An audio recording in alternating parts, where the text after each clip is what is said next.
ठाकुर जी से प्रार्थना किया करो और ठाकुर जी से संकल्प कर दिया करो, हे ठाकुर जी आप हमको अन्न दीजिए, धन दीजिए, संपत्ति दीजिए,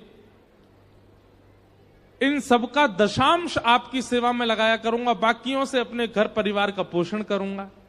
ऐसा संकल्पित होकर के भजन किया करो।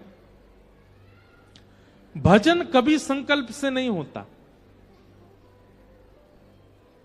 संकल्प से स्वार्थ की चीजें होती हैं, प्रेम नहीं होता, और भजन प्रेम में आता है। इसलिए कई लोग मुझसे ये भी पूछते हैं कि महाराज जी नाम जप कितना करना चाहिए। अनगिनत, गिनती नहीं होनी चाहिए। जितनी क्षमता है उतना होना चाहिए, और क्षमता से अधिक होना चाहिए। जो गिनती करके कर रहे हैं, हमको 11 माला करनी है, 17 माला करनी है, 108 माला करनी है, ठीक है, पर ठाकुर जी को ज्यादा प्रसन्नता नहीं होती होगी आपकी मालाओं से। क्यों? आप गिन करके कर रहे हो। जैसे ये तो वही बात हो गई कि आपने गिन रखा है, महाराज जी हमारे घर आएंगे, हम 2 ही रोटी खिलाएंगे इनको। महाराज जी पहली रोटी, दूसरी रोटी। अब महाराज जी बेचारे भूखे बैठे हैं, आप 2 रोटी खिलाने के बाद हाथ पे हाथ धर के बैठ गए। अब महाराज जी आपको देख रहे हैं, भूख लगी है, कुछ दो की ही क्षमता है हमारी, इतना ही पाइए बस। अगली बार से क्या होगा, आपके यहां आऊंगा ही नहीं खाने। बोले भाई 2 ही खिलाता है, भूख ज्यादा लगी हो तो। ठीक वैसे ही ठाकुर जी भी देख लेते हैं, भाई इसकी गिनती है तो 5 माला करनी है, 11 माला करनी है, 108, और ठाकुर जी की इच्छा 200 की हो तो आप 108 के बाद, और 108 ये गिनती से करने वाले लोगों की माला पता कैसे होती है? वो जल्दी जल्दी और करते हैं, इतनी जल्दी करते हैं कि जल्दी से हमारी काउंटिंग पूरी हो। इसका कोई लाभ नहीं है। अनगिनत होनी चाहिए। और एक और बात, क्षमा प्रार्थी है। अगर आपके गुरु ने आज्ञा की है कि इतनी माला करनी है तो उतनी माला करो, गुरु को आज्ञा मान करके। उसके बाद आप अपनी क्षमता से करो। जैसे गुरु जी ने आज्ञा दी है कि 11 माला करनी है, पहले आज्ञा का निर्वहन करो, 11 माला कर दो। 11 माला हो जाने के बाद फिर माथे से माला लगा करके अब अपनी क्षमता से करो, कितनी कर सकते हो। आज्ञा का पालन और अपनी क्षमता का निर्वहन। भाई प्रेम प्रस्तुत होना चाहिए ठाकुर जी को, तभी तो प्रसन्न होंगे, गिनती नहीं। संकल्प से भजन नहीं होता, अनुष्ठान होता है। ईश्वरदास जी संकल्प नहीं कर रहे थे। पत्नी से कहा, बोले अन्न रोटी मांगूंगा भगवान से भजन करके। अरे भजन करके ठाकुर जी को मांगूंगा, कभी अन्न जल नहीं मांग सकता। चाहे भूखा मर जाऊं, चाहे प्राण निकल जाए, पर अन्न जल रोटी कपड़ा घर मकान ये सब ठाकुर जी से नहीं मांगूंगा। ये तो प्रारब्ध से मिलने वाली वस्तु हैं, इनके लिए ठाकुर जी को क्यों परेशान करूं मैं। ईश्वरदास जी ने अपने पुत्रों को गोद में सुला दिया और ऐसी खाली कढ़ाई अग्नि के ऊपर रख दी। ठाकुर जी ने जब ये दृश्य देखा तो देख करके ठाकुर जी सह नहीं पाए, रोक नहीं पाए, प्रकट हो गए। वो शंख चक्र गदा पद्म धारण करके जैसे ही ठाकुर जी प्रकट हुए, ईश्वरदास जी ने प्रणाम किया। भगवान ने प्रसन्न होकर के कहा, वरदान मांगो ईश्वरदास, क्या चाहिए। ईश्वरदास जी बोले, बस एक ही वरदान दे दीजिए। क्या? कि मेरी पत्नी के चित्त में, मेरे बच्चों के चित्त में और मेरे चित्त में आपसे मांगने के लिए जो भी इच्छाएं प्रकट हुई हैं वो सब खत्म हो जाएं। हम कुछ मांगे ही ना आपसे। मेरी पत्नी भी ना मांगे, मेरे बच्चे भी ना मांगे, मैं भी ना मांगू। हम चारों पांचों शून्य हो जाएं चित्त से। हम आपको देख लिए हैं, इसके बाद हम कुछ ना मांगे। ठाकुर जी इतने प्रसन्न हो गए ईश्वरदास से, ईश्वरदास को उठा करके स्वयं चूल्हा पे बैठे और चूल्हे पे बैठ के अपने हाथ से स्वयं ठाकुर जी ने खिचड़ी बनाई और खिचड़ी बना करके पत्नी बच्चे ईश्वरदास को पवाई अपने हाथ से बना करके। और जैसी खिचड़ी पा करके तृप्त हुए, तृप्त होते ही ठाकुर जी ने कहा, अब आपकी लीला पूर्ण हुई, अब आपका इस धराधाम पर रहने का कोई औचित्य नहीं, चलो हमारे साथ। पत्नी, बच्चे, ईश्वरदास, और ईश्वरदास जी की एक पतली सी घोड़ी थी, मरी गिरी सी बेचारी, वो भी नहीं खा पी पाती थी, उसको भी ठाकुर जी ने मुक्ति प्रदान कर दी। सबको लेकर के ठाकुर जी वैकुंठ प्रस्थान कर गए। इसे कहते हैं प्रेम। जहां इच्छा नहीं, इच्छा की गंध भी नहीं है, उसको कहते हैं प्रेम। हमारी बात बहुत सावधानी से सुनिएगा, चाहे मानव के प्रति हो, चाहे ठाकुर जी के प्रति हो, प्रेम यदि इच्छाओं से भरा हुआ है वो प्रेम नहीं है।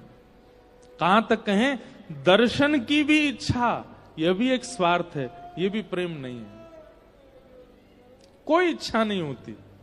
एक बार आप कह के देखिए ठाकुर जी से, आज ही जाकर के घर पे कह दीजिए, नाथ अब से मेरी सारी इच्छाएं समाप्त, अब आप जैसे चाहोगे वैसा मेरा जीवन हो। अगले क्षण ही अनुभव होगा आपको, कोई इच्छा आपकी नहीं है। घर में जो बन जाएगा उसको ठाकुर जी की इच्छा मान के पा लीजिए। हाँ, बस गंदा गलत ना बना हो, बस ये ध्यान रखना, शुद्ध पवित्र हो। अगले दिन क्या करना है क्या नहीं करना है, आप अपने कर्तव्यों का निर्वहन तो करोगे, स्नान करना है, जॉब करते हो जॉब पे जाना है, पर उनमें जो विशेष इच्छा, एक्स्ट्रा ऑर्डिनरी इच्छाएं जो आपकी होती हैं, चाहे वो धन के प्रति हो, चाहे आपकी सैलरी के प्रति हो, चाहे किसी से मित्रता के प्रति हो, किसी के साथ घूमने के प्रति हो, किसी से संबंध के प्रति हो, ये सारी एक्स्ट्रा इच्छाएं जो होती हैं सब समाप्त। सब वो स्वीकार करेंगे जो ठाकुर जी चाहेंगे। ठाकुर जी चाहेंगे तो हमको सैलरी एक्स्ट्रा मिलेगी, ठाकुर जी चाहेंगे तो उससे मित्रता होगी, ठाकुर जी चाहेंगे तो वहां प्रसाद पाएंगे, ठाकुर जी चाहेंगे तो ऐसा पहनेंगे। अपनी कोई इच्छा नहीं, अपना केवल सीधा सीधा कर्तव्यों का निर्वहन करना है। एक्स्ट्रा की जो इच्छाएं होती हैं, जिससे आपको मान, यश, प्रसन्नता, अत्यंत आनंद की अनुभूति होती, उन सब के प्रति विराम, अपनी तरफ से इच्छा प्रकट नहीं करनी, ठाकुर जी जैसा चाहेंगे वैसा हो। एक बार करके देखिए। लेकिन हम पहले ही एक चीज के लिए सावधान कर दें, रोलर कोस्टर जानते हैं, एक झूला होता है, वो कैसा होता है, हमारे भारत में तो एक झूला ऐसा होता है, एक झूला ऐसा होता है, वो आगे पीछे जाता है। विदेशों में और बड़े शहरों में, भारत में भी एक झूला होता है, उसमें बैठ जाओ वो ऐसे जाएगा, फिर यूं ऊपर से घुमाएगा, फिर ऐसे कर देगा। ये सबसे महंगी टिकट उसकी होती है, जो सबसे ज्यादा खतरनाक होता है। ऐसे ही ठाकुर जी की भक्ति रोलर कोस्टर है। जैसे ही आप इसमें बैठोगे, आनंद तो बहुत आएगा, सुख तो बहुत मिलेगा, लेकिन महाराज झकझोर देंगे ठाकुर जी पूरा। ऐसा कर देंगे कि हाथ पांव जोड़ जाओगे, बस भैया चीख निकल आएगी, बस रोको। लेकिन उसको पार कर जाने के बाद, जैसे बड़े वाले झूले में से उतरता है ना व्यक्ति, तो जो लोग अभी उस झूले में नहीं गए हैं वो सब उसकी प्रशंसा करते हैं, वाह भाई तुम इसको सह के आ गए, तुम इस पर घूम घाम के आ गए, वाह भैया काबिले तारीफ है तुम्हारी। ठीक वैसा ही ठाकुर जी करते हैं। हमारे आचार्यों के नाम आपको पता है ना, जैसे श्रीमद वल्लभाचार्य जी हैं, रामानुजाचार्य जी हैं, चैतन्य महाप्रभु हैं। ऐसे हमारे एक आचार्य हुए श्री रामानंदाचार्य। कौन? श्री रामानंदाचार्य, रामानंद संप्रदाय के प्रवर्तक, और उनको प्रभु श्री राम का ही अवतार माना जाता है। तो श्री रामानंदाचार्य जी जब अपने बाल्यकाल में थे, अपनी युवावस्था में थे, बहुत ध्यान से सुनिएगा, जब भक्ति के बीज रोपण नहीं हुए थे, बीजारोपण नहीं हुए थे उनके चित्त में, उस समय की बात है। नगर में कोई प्रवचन चल रहा था और श्री रामानंदाचार्य जी बैठ करके सुन रहे थे। तो प्रवचनकर्ता ने कहा, राम के भरोसे बैठ जाओ, राम जी सब आनंद करा देंगे। जैसे अभी हम कह रहे हैं ठाकुर जी पर छोड़ो सारी इच्छाएं, ऐसे ही कोई वक्ता कह रहे थे कि राम जी के भरोसे हो जाओ, राम जी सब करेंगे। अच्छा एक बात सुनिएगा, कई लोग यहां बैठे हुए, कहीं ऐसा अनुमान मत लगा लेना कि भाई हाथ पे हाथ धर के बैठे रहो, सब आलसी बन जाओ, सब काम राम जी करेंगे। ऐसा नहीं कह रहे हम। सामान्य कर्तव्यों का निर्वहन आपको करना है। प्यास लगेगी पानी पीना है, भूख लगेगी भोजन करना है। कर्म करते हो, अपने दफ्तर जाना, हॉस्पिटल जाना, क्लिनिक जाना, इधर जाना उधर जाना, ये सब करना है। एक्स्ट्रा जो इच्छाएं आपके चित्त में प्रकट होती हैं, जिसकी वजह से आप ओवर थिंक करते हो, वो सब खत्म करनी है, वो सब ठाकुर जी पर छोड़नी है। तो लेकिन यहां पर रामानंदाचार्य जी ने यही अर्थ लगा लिया कि राम राम करो तो राम जी पूरा जीवन पालन करा देंगे।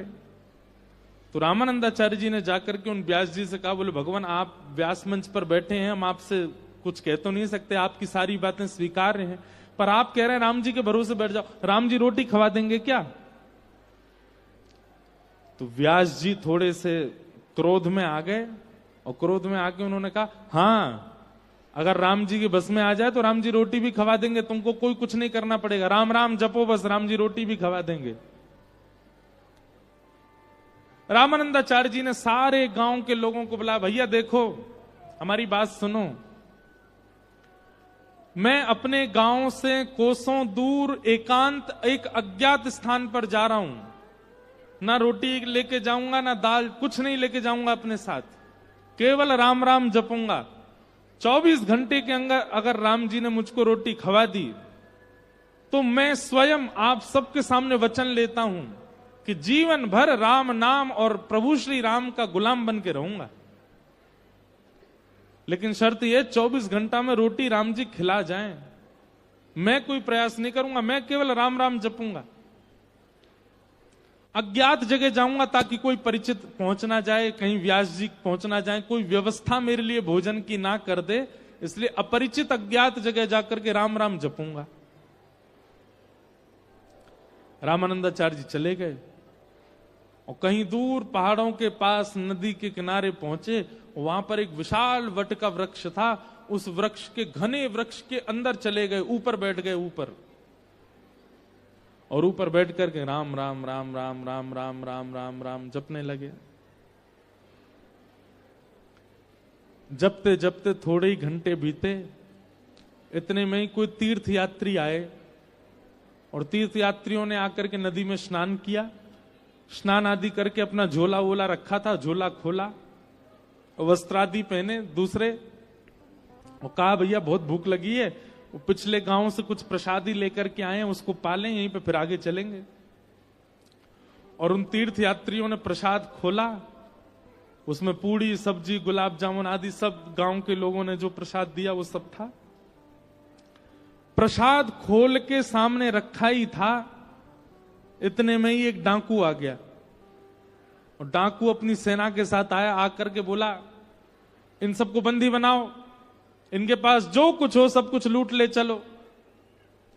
वो बेचारे खा भी नहीं पाए, हाथ ऊपर करके खड़े हो गए। उनके झोला वोला देखे तो उसमें कुछ कपड़े, कुछ दक्षिणा, कुछ ग्रंथ किताब मिली।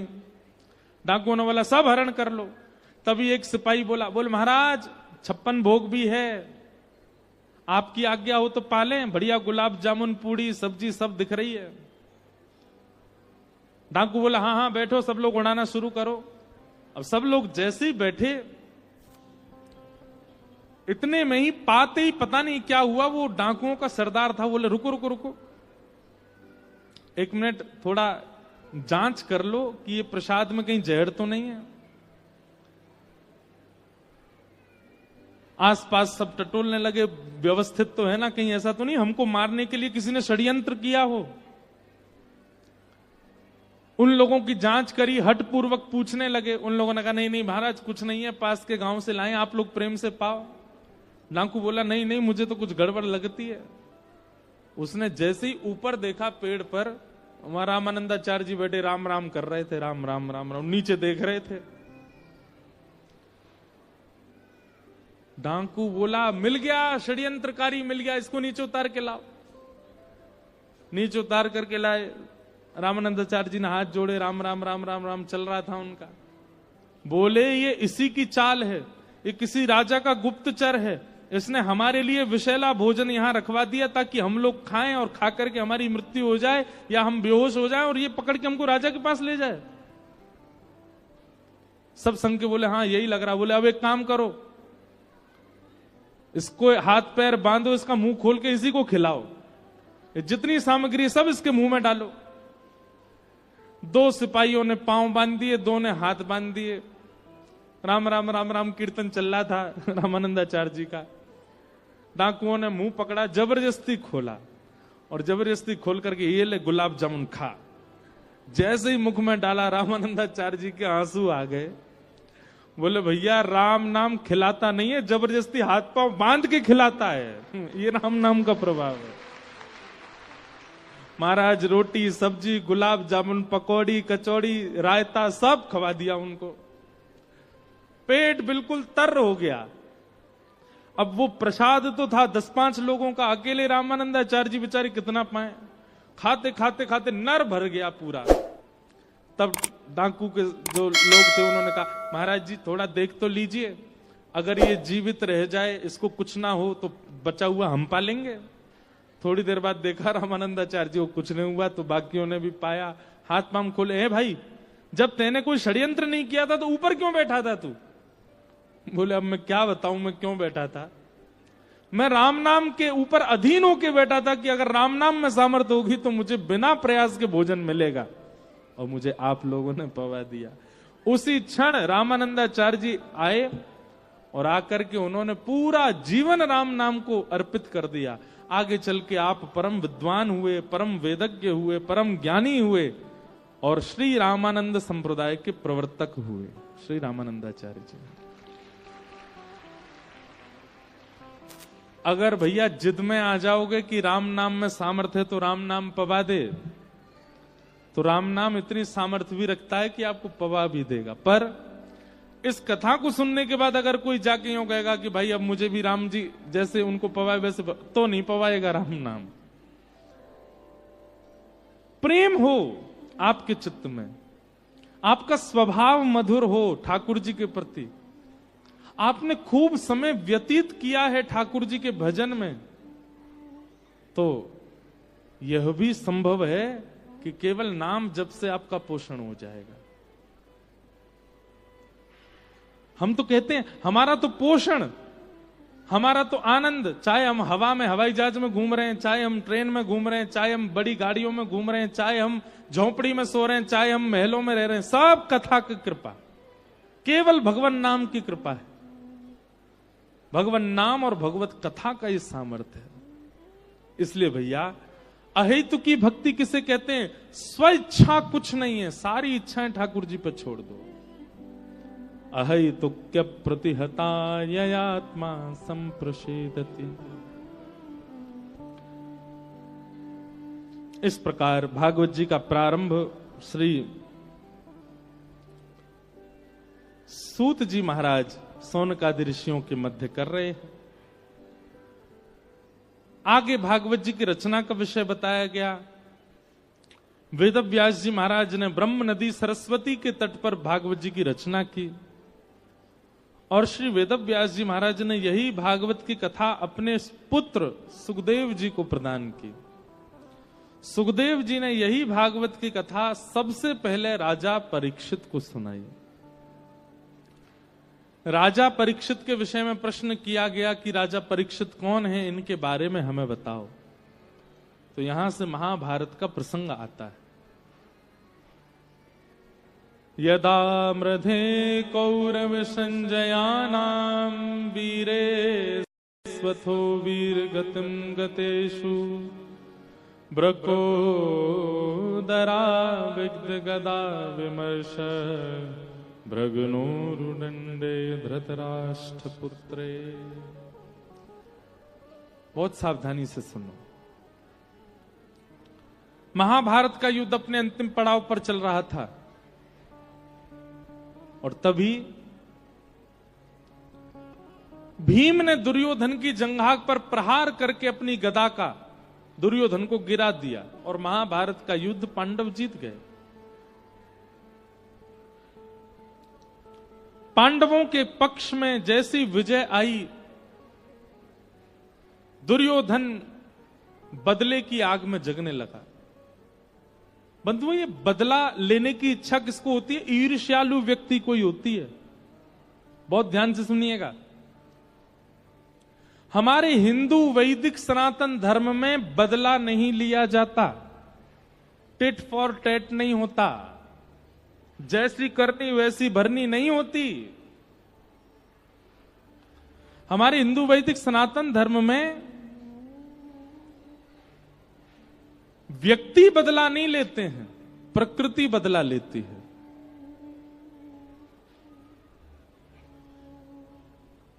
आपके साथ यदि कुछ अनुचित होता है और आप उसके बाद ये विचार कर रहे हो कि अब मैं इसको देख लूंगा, अब देखना मैं इसके साथ क्या करूंगा, अब ये एक राक्षस लक्षण है, राक्षसत्व का लक्षण है। बहुत सावधानी से सुनिए सब लोग।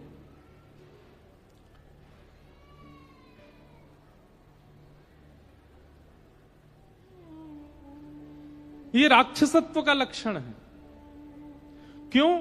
कभी ये स्थिति सबके जीवन में आई है कि आप सबके साथ कुछ ऐसा हुआ और आप सबने उसी समय प्रण लिया कि अब देखना मैं क्या करता हूं। उसी समय से आप राक्षसों की तरह सोचने लग जाते हो। कहां तक कहें, आप यहां तक भी सोच लेते हो कि इस व्यक्ति की मृत्यु कैसे हो जाए। ये राक्षसत्व नहीं है तो क्या है? ये ईर्ष्यालुत्व नहीं है तो क्या है? बदला वही व्यक्ति लेता है जिसके चित्त में राक्षस प्रवृत्ति हो। बदले लेने की इच्छा उसी व्यक्ति के चित्त में होती है जिसके चित्त में ईर्ष्या हो। वैष्णव व्यक्ति का स्वभाव कैसा होता है? कई लोग मेरी बात से राजी नहीं होंगे, कई लोगों को मेरी बात में कुतर्क लगेगा, तर्क लगेगा, और मुझे बोलेंगे भी कि महाराज जी आप ऐसे कैसे कह सकते हो, किसी के साथ ऐसा हो जाए तो वो हाथ पे हाथ धर के बैठा रहे। कई लोग बोल सकते हैं, पर मैं स्पष्ट बात कहूं, वैष्णव का स्वभाव कैसा होता है? वो बदला नहीं लेता।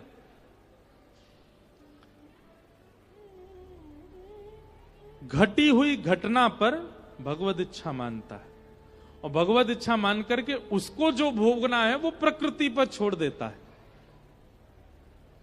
और ये बात निश्चित मानिए, प्रकृति मतलब पृथ्वी, अग्नि, जल, वायु, आकाश, इनको प्रकृति कहते हैं। व्यक्ति जब अपने साथ घटी घटना का बदला नहीं लेता तो पृथ्वी, जल, अग्नि, वायु, आकाश उससे बदला लेते हैं। कुछ ना कुछ प्रकृति ऐसा करेगी। जैसे कई बार ऐसा होता है, घर में आपकी किसी से नोक झोंक हो गई, आपने किसी को बहुत सुना दिया, जबरदस्ती सुना दिया, आप पलटकर जैसे ही आगे चले तो पैर के नीचे छिलका आ गया, रिपट के आप गिर गए तो दूसरा व्यक्ति क्या कहता है? मिल गया फल, और लड़ ले मुझसे। और ये वास्तविकता है, ये कोई मनगढ़ंत बात नहीं, ये वास्तविकता है। प्रकृति बदला लेती है। कई बार आप किसी संत के प्रति दुर्भाव रखते हो, घर में बैठे बैठे आपने मन में सोच लिया यार वो संत अच्छे नहीं है, वो तो ऐसे हैं, वो तो ऐसे हैं, और ये तो ऐसे हैं, और आप सोचते सोचते चाय पी रहे थे, अचानक गरम गरम चाय फैल गई, जल गए। मन में आई यार बहुत तेज जल गए। क्यों? प्रकृति बदला लेती।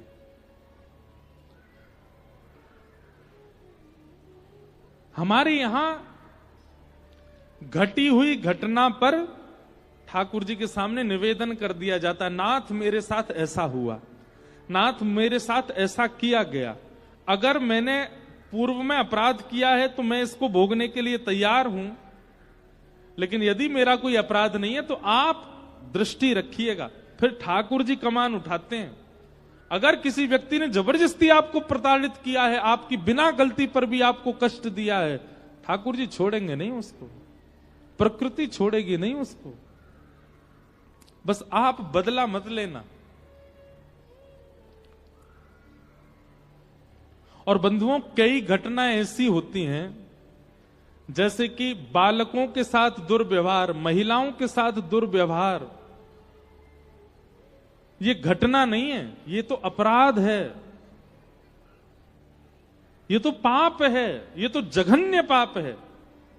इनमें शांत बैठना भी नहीं है, ऐसी स्थितियों में चुप रहना भी नहीं है। ऐसियों में तो आपको कुछ करना ही है। लेकिन जो सामान्य स्थिति होती है, जो सामान्य घटनाएं होती हैं, उनको लेट गो करो, छोड़ो, जाने दो। आपका किसी ने बड़े समाज में अपमान कर दिया, छोड़ो, जाने दो। जबरदस्ती आपके साथ किसी ने आपके जमीन पर, आपके घर पर या आपके किसी चीज में टांग अड़ा करके आपको कुछ मिलने वाला था, उसमें घाटा करवा दिया, जाने दो। आपका किसी बढ़िया घर में संबंध हो रहा था, किसी ने बीच में आकर के संबंध होने नहीं दिया, उसका कहीं और हो गया संबंध, जाने दो। इस प्रकार की जो जाने दो वाली स्थितियां, उनको जाने ही दो। पर जहां पर बालकों पर अत्याचार हो, महिलाओं पर अत्याचार हो, बड़े बुजुर्गों पर अत्याचार हो, आदि आदि, ये सब घटनाएं जो होती, ये घटना नहीं है, ये जाने दो वाली स्थिति नहीं है, ये तो पाप है, पाप का तो दंड है। पर कई जाने दो वाली स्थितियां हैं, तो उनको जाने ही दो। आप जैसे ही उनको जाने दो करते हो, आप जैसे उनको लेट गो करते हो, उसको छोड़ देते हो, प्रकृति आपका बदला लेती है फिर। पर कई लोग होते हैं, उनको बिल्कुल सहनशीलता नहीं होती, उनके साथ इतनी सी बात होती है, इतनी सी बात पर रात भर सोते नहीं। अब मैं क्या करूं, अब मुझे क्या करना है, अब मैं ऐसा कुछ करूंगा, इसको सबक सिखाऊंगा मैं।